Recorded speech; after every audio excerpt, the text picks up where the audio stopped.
तो कुल बजट जो 3,65,000 करोड़ का रहा, उस बजट से जुड़ी 10 बड़ी बातें, मध्य प्रदेश के बजट से जुड़ी 10 बड़ी बातें हम आपको बता रहे हैं। 16% बजट पिछली बार से बढ़ाकर यहां प्रस्तुत किया गया। फसल बीमा योजना के लिए 2,000 करोड़, चूंकि एक कृषि प्रधानता मध्य प्रदेश में जो अब तक बनी हुई है और कृषि आधारित क्षेत्र है, बड़ा ग्रामीण क्षेत्र बड़ा है, वहां किसान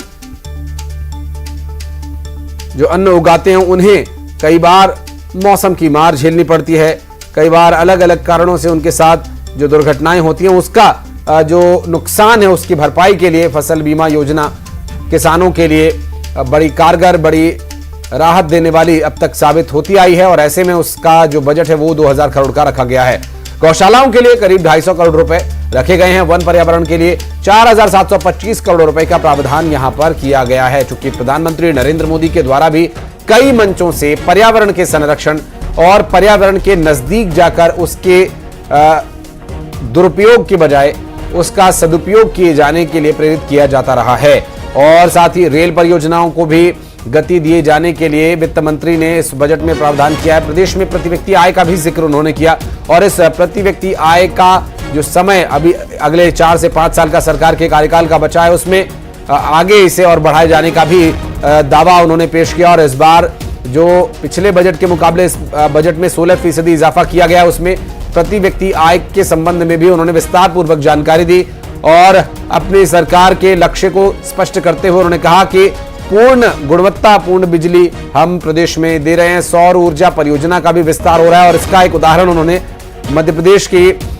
उज्जैन बाबा महाकाल की नगरी में पूर्ण रूप से सोलर पैनल्स लगाकर सौर ऊर्जा से पूरे बाबा महाकाल धाम को जगमग करने का जो लक्ष्य लिया, उस पर भी उन्होंने विस्तार पूर्वक जानकारी दी कि वो किस तरह से काम करेगा। साथ ही केन बेतवा लिंक परियोजना के लिए भी राशि जारी की गई है और ओंकारेश्वर धाम में भी 100 मेगावाट का सोलर प्लांट लगाए जाने का जिक्र उन्होंने किया। 48 लाख हेक्टेयर भूमि पर हेल्थ सेक्टर पर सरकार को विशेष रूप से ध्यान देने के लिए जो लगातार आग्रह किया जा रहा था, उसका भी इस बजट में ध्यान रखा गया है। कृषि को लाभ का क्षेत्र बनाने की योजना है।